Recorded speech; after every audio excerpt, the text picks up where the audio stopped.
우리 군은 육해공군 성군이 총 690대의 헬기를 운영하고 있는 세계 6대 헬기 보유국입니다. 하지만 한국형 기동헬기 수련이 전력화되기 전까지는 모두 외산 장비였습니다. 구입뿐 아니라 운영 유지 역시 해외에 의존해야 하기 때문에 외화 유출 문제도 컸습니다. 특히 우리 육군의 기본 헬기인 H-1H 등의 노후화에 따른 부속품 지원 문제도 나타났습니다. 이에 따라 우리 군은 2002년 한국군의 요구 성능에 맞는 한국형 헬기 개발을 결정하게 된 것입니다. 수리오는 지난 2013년 5월 우리 군에 전력화된 이후 현재 3차 양산 사업까지 진행되고 있습니다. 기동 헬기와는 별개로 우리 군은 공격 헬기 사업도 추진하고 있습니다. 대형 공격 헬기와 소형 공격 헬기로 나눠 진행되고 있는 이 사업에서 대형 공격 헬기는 아파치 가디언 도입으로 결정돼 현재 전력화가 진행 중입니다. 그러나 소형 공격 헬기는 현재 국내 개발을 추진하고 있다.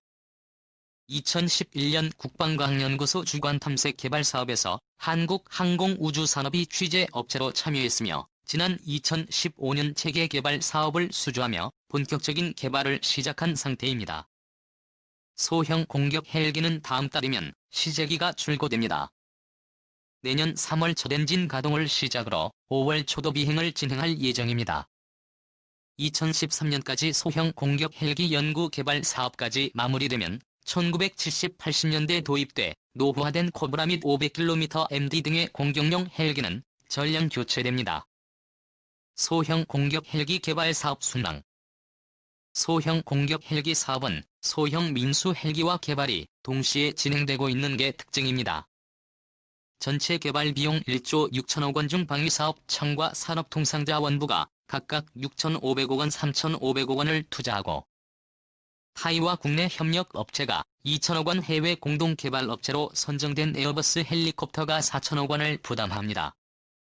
소형 민수 헬기와 소형 공격 헬기는 구성품 중 62%를 공유하도록 개발돼 개발 비용을 약 3,400억 원을 절감했다는 게 군 당국 설명입니다.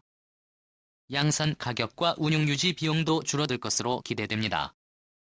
군용 소형 공격 헬기 220여 대를 포함해 총 300여 대의 소형 헬기가 도입될 예정입니다.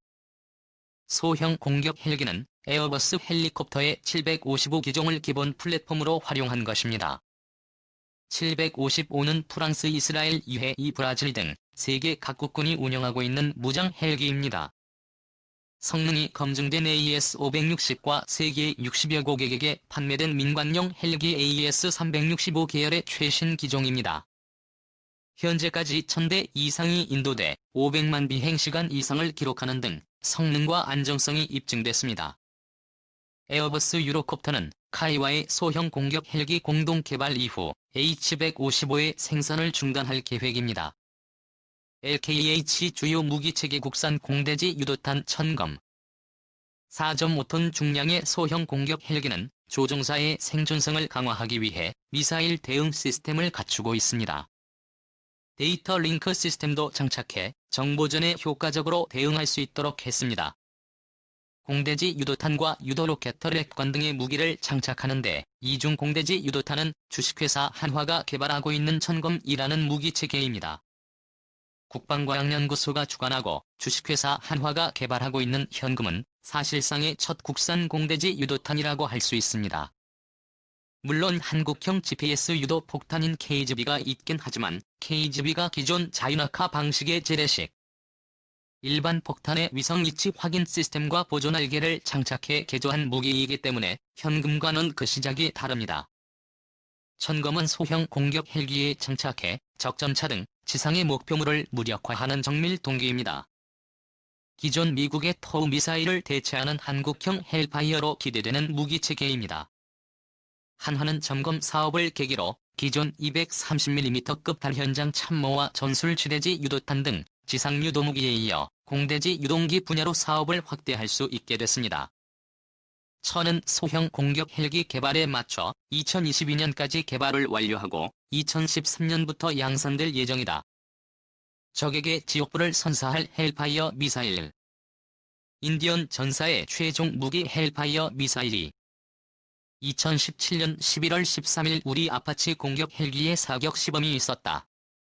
특히 이날은 헬파이어 미사일의 발사가 있었는데 아파치 헬기 하면 떠오르는 것이 헬파이어 미사일인 만큼 그 의미는 크다고 할 수 있다. 헬파이어 미사일은 단 한 발로 적전차를 고철덩어리로 만들 수 있는 강력한 대전차 미사일이다. 아파치 공격 헬기는 이 헬파이어 미사일을 최대 16발까지 탑재할 수 있다. 이론적이긴 하지만 아파치 8대가 작전 중이라면 북한군의 그 어떤 전차 부대도 휴전선을 통과할 수 없을 정도이다. 오늘은 대전차 미사일에 대해 알아보고 가공할 위력의 헬파이어 미사일에 대해서도 얘기해보자. 지난 13일 아파치 가디언 헬기 헬파이어 미사일 실사격을 위해 헬파이어 미사일을 장착하는 모습 출처 국방일보 양동호 기자. 군 항공작전사령부 아파치 헬기가 13일 헬파이어 미사일을 발사하고 있다. 2차 대전 이후 전차는 전장의 왕자로 군림했다. 당연히 이 전차를 격파하기 위한 가장 좋은 방법은 전차로 상대하는 것이다. 하지만 냉전 시절 소련을 위시한 바르샤바 조약국들은 약 4만여 대의 전차를 접경지대에 배치했다. 서방 측으로서는 감당이 안 되는 숫자였다. 미국을 비롯한 나토 연합군이 서독에 배치할 수 있었던 전차의 최대치는 약 6천여 대에 불과했다. 그렇다면 대전차포를 배치하면 어떨까? 하지만 이것도 소용이 없었다. 적어도 몇 년 단위로 밀려오는 적 전차를 향해 빗나갈 경우가 절반인 대전차포를 운용한다는 것은 자살행위다. 그렇다고 대전차포를 자주화하면 그럴 바엔 전차를 한 대라도 더 뽑는 것이 현명하다. 따라서 대전차포는 탈락. 항공기에 의한 공격도 생각해 볼 수 있지만 문제는 소련군 역시 대량의 항공기를 동원한다는 점이었다. 나토 공군의 제1차 목표는 치열한 공중전을 통해 제공권을 확보하는 것이었다. 더욱이 오랜 시간 제공하면서 적전차들을 정확히 격파하기란 여간 어려운 난제가 아니었다. 바로 여기서 대전차 미사일이 등장한다. 나날이 발전해가는 유도기술을 이용해 비교적 작은 사이즈의 대전차 미사일을 운영한다면 충분치는 않으나 만만치 않은 효과를 볼 수 있었다. 대전차 미사일은 보병 2~3명이 충분히 운영할 수 있었고 무게도 비교적 가벼워 차량을 통해 신속히 이동할 수 있었다. 그리고 곧 대전차 미사일은 여러 플랫폼에 적용된다. 그중 가장 혁신적인 아이디어는 헬기에 대전차 미사일을 탑재하는 것이었는데 고정익 항공 기에 비해 정밀한 대전차 미사일 유도를 할 수 있었던 헬기는 대전차 미사일 플랫폼으로 가장 이상적이었다. 1960년 알제리 작전 당시 프랑스군은 세계 최초로 자국산 대전차 미사일을 알리며 헬기에 탑재해 사용했다. 이후 공격용 헬기와 대전차 미사일은 바늘과 실처럼 한 세트를 이루게 된다. 냉전 시절 끝도 없이 늘어선 소련군 탱크들. 소련의 주특기인 탱크 러쉬는 냉전 기간 내내 서방 측을 공포에 떨게 했다. 대전차 미사일의 세대별 분류. 그렇다면 이제 대전차 미사일을 세대별로 분류해보자. 1세대 대전차 미사일은 수동식 선제적 유도 방식의 미사일을 뜻한다. 즉 사수가 조준경을 통해서 목표물을 추적하면서 조종 장치를 조작해 미사일을 표적으로 유도하는 방식이다. 하지만 이 방식은 사수가 조준과 유도를 동시에 해야 하기 때문에 고도의 숙련도가 필요하고 명중률은 떨어지는 단점이 있었다. 대표적인 1세대 대전차 미사일로는 프랑스의 SLS-17일 소련의 H3 등이 있다. 초기 공격 헬기와 대전차 미사일을 개발한 프랑스가 많이 진행했는데 알제리에서 대게릴라 작전을 수행해야 했던 다급한 사정이 있었다. 의외로 미국은 대전차 유도무기에 대한 인식이 늦어서 1970년대에 들어서야 2세대 대전차 미사일인 포를 배치하기 시작한다. 로켓탄을 잔뜩 탑재한 프랑스군의 H-34 헬기 여기에 대전차 미사일도 최초로 운용했다. 미군 차량에 탑재된 프랑스제 SLS식 대전차 미사일을 잠시나마 미군은 프랑스제 대전차 미사일을 수입해 썼다. 2세대 대전차 미사일은 1세대의 알고리즘을 그대로 따르지만 미사일 유도를 자동화한 방식이다. 이를 시선 지형 유도 방식이라 부른다. 1세대에서는 사수가 추적과 유도를 모두 수동으로 수행했으나 2세대부터는 사수가 조준경으로 표적을 추적하기만 하면 미사일 유도는 자동적으로 진행되었다. 사수의 표적 추적과 컴퓨터 유도 방식을 결합한 이런 방식은 조준경만 열상 조준경으로 바꾸면 주야간에 걸친 대전차 공격이 가능했다. 전천후 대전차 미사일의 출현인 것이다. 하지만 여전히 만만치 않은 단점이 존재했다.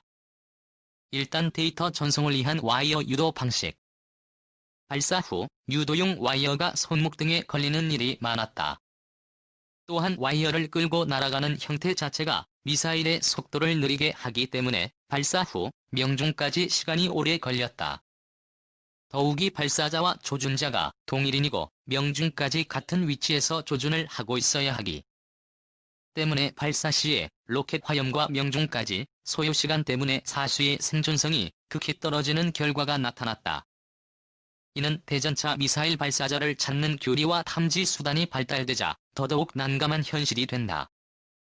2세대 대전차 미사일로는 미국의 와 드래건 소련의 AT-4와 메티스인 독일 프랑스의 밀란 등이 있다. 2세대 대전차 미사일의 대명사 토우. 지금도 개량을 거듭하며 현역에 남아있다. 러시아제 메티스 M 대전차 미사일은 우리 육군도 사용하고 있다. 3세대 대전차 미사일부터 헬파이어가 등장한다. 3세대 대전차 미사일은 반능동 레이저 유도 방식을 쓰는데 이는 2세대 대전차 미사일의 가장 큰 단점인 와이어를 삭제한 것이다. 와이어 대신 레이저가 미사일을 유도하는 것이다. 이 덕분에 사수의 생존성이 극히 높아졌다. 또한 와이어가 생략된 덕분에 대전차 미사일의 속도가 훨씬 빨라졌고 사정거리도 2배로 늘어나게 된다. 하지만 이런 3세대 대전차 미사일은 발사 후 망각 방식이 아니었기 때문에 목표에 대한 공격이 곤란했다. 다시 말해 한 발을 발사한 후 미사일을 유도해야 했다. 이런 단점 때문에 초기의 아파치 헬기는 3개의 표적지 시기를 탑재하여 동시에 3개의 목표를 공격하는 개정안도 검토되었다. 설상가상으로 전차의 레이저 경보장치가 부착되면서 이러한 형식의 공격이 더욱 어렵게 되었다. 3세대 대전차 미사일도 한계가 명확했던 것이다. 3세대 대전차 미사일에는 미국의 헬파이어, 초기형 러시아의 커제, 이스라엘의 LA의 체리티 등이 있다.